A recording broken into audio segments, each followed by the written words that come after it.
Nos invités ce soir, le lieutenant-colonel Vincent Arbarettier, bonsoir. Vous êtes historien militaire et docteur en sciences politiques. Louis Duclos, bonsoir. Bonsoir. Vous êtes analyste géopolitique. Et avec nous également en Skype, Jean-Marie Collin, bonsoir. Vous êtes spécialiste de l'armement et de la dissuasion nucléaire. Alors l'Ukraine n'aura pas tardé à lancer ses missiles américains sur le territoire russe. Qu'est-ce que ça peut changer au cours de la guerre ? Alors sur le terrain, ça peut changer beaucoup de choses parce que ces missiles, en fait, c'est de la super artillerie qui peut attaquer des dépôts de munitions, des dépôts de vivres, qui empêcheraient ainsi l'armée russe d'être ravitaillée et ce qui pourrait ralentir son attaque. Donc en réalité, c'est pour ça d'ailleurs que la Russie cherche à modifier sa doctrine nucléaire pour éviter que les Ukrainiens n'utilisent ces missiles, d'ailleurs, qui ne peuvent être employés qu'avec l'appui des Américains, avec le feu vert des Américains. Et il est probable que le ciblage, c'est-à-dire l'étude des cibles par les Ukrainiens, c'est fait avec les Américains. Jean-Marie Collin, on a l'impression que ces missiles qui ont été lancés aujourd'hui, enfin plutôt la nuit dernière, sont une arme un peu miraculeuse qui pourrait permettre finalement aux Ukrainiens de rattraper leur retard et de gagner la guerre. Est-ce que c'est possible ? Alors, rattraper leur retard et gagner la guerre, je ne sais absolument pas. En tout cas, ça fait presque 2 ans finalement que les Ukrainiens attendaient ce type de système d'armes pour pouvoir frapper sur le territoire russe. Ce que l'on constate, c'est qu'ils en ont fait, semble-t-il, usage massivement avec 6 missiles. Donc c'est un nombre relativement important pour montrer qu'ils ont aussi une certaine quantité en stock et qu'en face, la Russie, qui est censée ne pas être frappée par ce type de missile, eh bien, elle est bien frappée avec ces systèmes d'armes de longue portée. Et donc la dissuasion nucléaire est encore une fois inefficace et c'est bien un concept finalement qui est totalement abstrait, qui semble marcher comme ça selon la théorie, mais qui en réalité ne protège absolument pas qui que ce soit. Et donc la nouvelle doctrine russe, encore une fois, est battue en brèche. Et là, on rentre une nouvelle fois dans un danger, puisqu'on se rend compte que Poutine, finalement, est toujours cornerisé un petit peu plus. Et il n'y a rien de plus pire que de mettre une personne dans un coin, puisque celui-ci peut réaliser des actions extrêmement dangereuses. Alors justement, Vladimir Poutine répète que l'utilisation de ces missiles américains longue portée signifie que les pays de l'OTAN sont en guerre contre la Russie. Comment vous interprétez ces mots ? Alors, ce n'est pas de la co-belligérance, tout simplement parce que les pays de l'OTAN fournissent les missiles et fournissent l'autorisation, mais ce ne sont pas eux qui tirent. Ça, c'est pas moi qui le dis, c'est le droit international. Ce n'est pas de la co-belligérance. Ce qui est de la co-belligérance, en revanche, c'est par exemple des soldats nord-coréens qui vont se battre sur le front de Kursk pour la Russie. Là, il s'agit de co-belligérance. Et là, dans ce cas-là, ça donnerait le droit à l'Ukraine, en théorie, de pouvoir frapper la Corée du Nord. Mais en l'état, c'est vraiment pas de la co-belligérance pour les États de l'OTAN, qui restent du coup... Alors, ça l'est peut-être pas d'un point de vue du droit international, mais peut-être que pour Vladimir Poutine, c'est une ligne rouge qui a été franchie. Je ne pense pas. Je pense que c'est plutôt une ligne jaune ou une ligne orange. La ligne rouge, c'est celle qu'on ne peut vraiment pas franchir. Il a changé sa doctrine nucléaire pour montrer qu'il n'était vraiment pas content, que peut-être il risquerait de frapper les pays de l'OTAN, notamment les États-Unis, avec des armes nucléaires. Bon, les États-Unis sont également une puissance nucléaire, à peu près équivalente à celle de la Russie. Donc en fait, les forces se neutraliseraient. Pour moi, je pense que c'est avant tout un coup de propagande. C'est juste pour mettre la pression, pour faire peur. Mais l'utilisation d'armes nucléaires actuellement dans le conflit ukrainien relève, je pense, un peu du fantasme du côté russe. Vous pensez, vous aussi, que c'est un avantage ? Moi, je pense qu'il faut être quand même prudent, parce que ce sont des capacités qui existent, notamment toutes les armes nucléaires tactiques du côté russe, c'est-à-dire des armes nucléaires plus petites qui sont chargées d'être une super artillerie du champ de bataille, donc une réponse aux attaques MS, mais qui ferait beaucoup plus de dégâts, avec des dégâts qui seraient résilients sur le terrain. Donc, je pense qu'il ne faut pas les perdre de vue. Et il ne faut pas oublier que le président Poutine est un homme de la guerre froide, et pendant la guerre froide, dans tous les exercices qu'on faisait à cette époque-là, moi j'étais jeune lieutenant à cette époque-là, la partie nucléaire était prenante. On ne faisait pas de guerre purement conventionnelle. Donc je pense que le président Poutine, dans son esprit, c'est veut une remettre menace concrète, en tout cas dans l'esprit de Vladimir Poutine. Voilà, il veut remettre cette dimension nucléaire à l'ordre du jour dans cette guerre qui n'est pour l'instant qu'une guerre conventionnelle.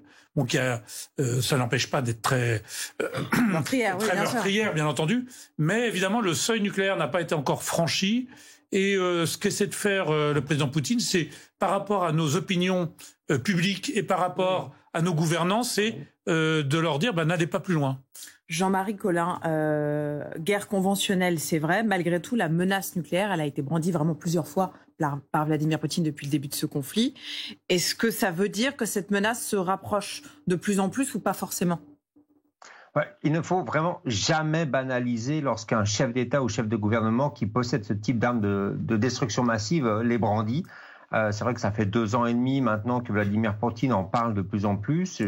Encore une fois, on ne peut pas banaliser ce type de menace puisque tout emploi, tout usage, même d'une seule arme, viendrait remettre en cause une partie de la société humaine, une partie de la population de l'Europe.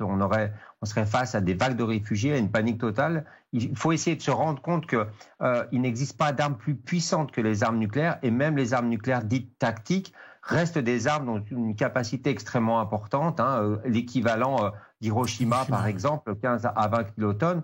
Donc, encore une fois, j'insiste, mais ne banalisons pas ce type de menaces. Il faut les prendre de sérieux.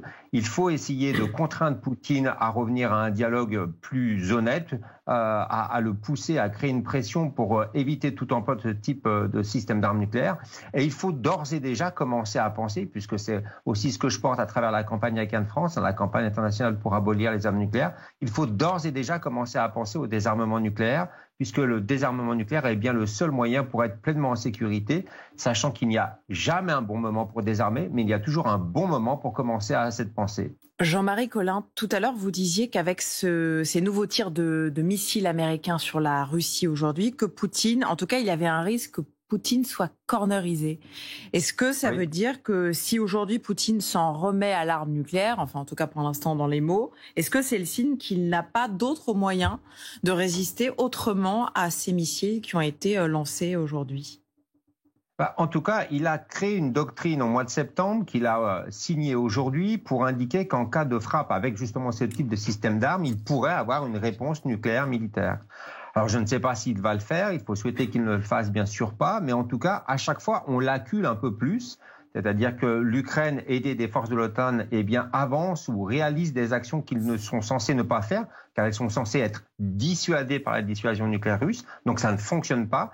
Et la crainte, effectivement, alors on peut comprendre encore une fois l'OTAN, l'Ukraine, c'est normal, elle souhaite gagner cette guerre, mais on peut craindre effectivement que Poutine, à un moment donné, se donne comme ultime option d'utiliser une arme nucléaire tactique sur le territoire ukrainien, peut-être en faisant une frappe de type essai nucléaire en mer Noire, qui m'étonnerait quand même, puisque l'objectif serait vraiment de montrer sa force et donc pas de faire un simple essai. Donc, on est quand même devant un État qui possède un peu plus de 5500 armes nucléaires. Il faut arriver à le comprendre et il faut arriver vraiment à faire face aux catastrophes et aux conséquences potentielles.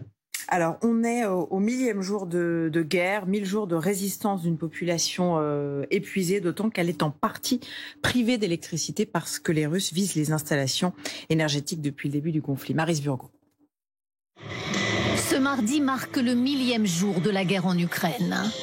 Pour ces femmes, ce sont 1000 journées à attendre le retour de leur mari. Ils ont été faits prisonniers par les Russes aux premières heures du conflit.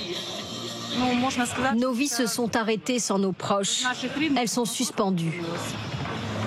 Après 1000 jours de guerre, combien de morts ?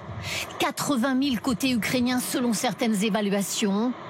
Et une population effarée par ce terrible bilan.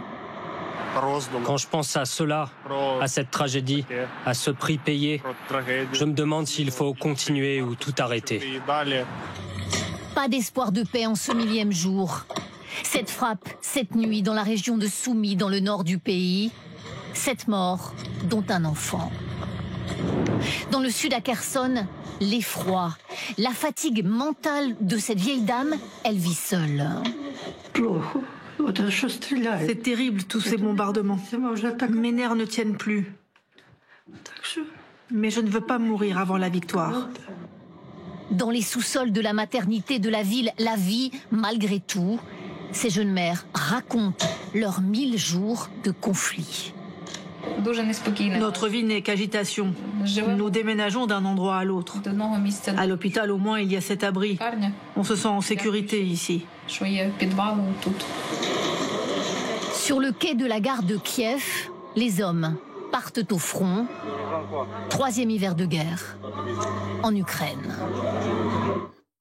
Louis Duclos, depuis l'élection de Donald Trump, on parle beaucoup d'une éventuelle négociation de paix. En tout cas, c'est sur la table dans les esprits. C'est pour ça que chaque camp intensifie ses attaques maintenant, pour avoir une bonne base de négociation. Oui, exactement. C'est pour ça que notamment les Ukrainiens ont fait un coup de poker en essayant d'envahir la région de Koursk.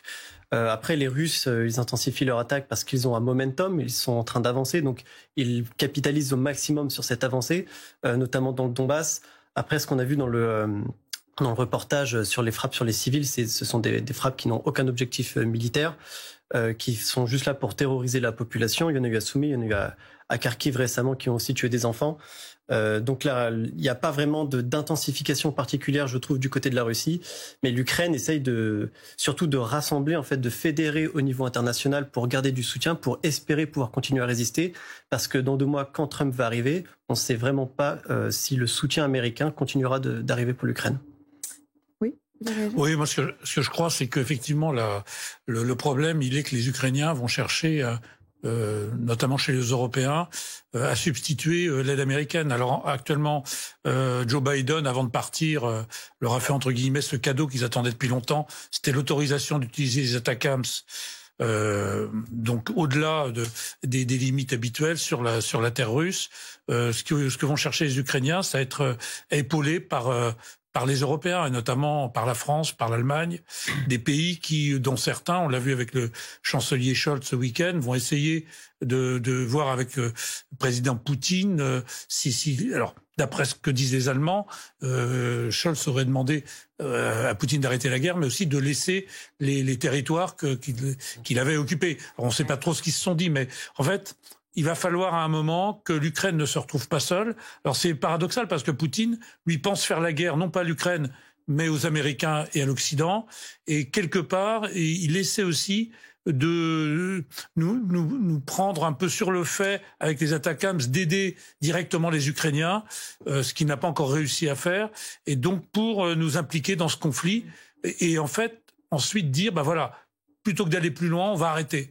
Mais au détriment de qui ? Des Ukrainiens. Alors justement, vous parlez des territoires occupés. 18% du territoire ukrainien est occupé en ce moment par la Russie. Alors j'ai lu cette étude, ce sondage, 30% des Ukrainiens ne seraient pas contre des concessions territoriales pour arrêter la guerre. Finalement, c'est ce qui va peut-être se passer. C'est ce qui risque probablement de se passer. Quand il va y avoir les négociations, le mot qui va revenir, c'est concession, parce que tout simplement, 18% qui sont occupés, combien peuvent être libérés ou reconquis actuellement par l'armée ukrainienne ? Pas beaucoup. C'est extrêmement difficile.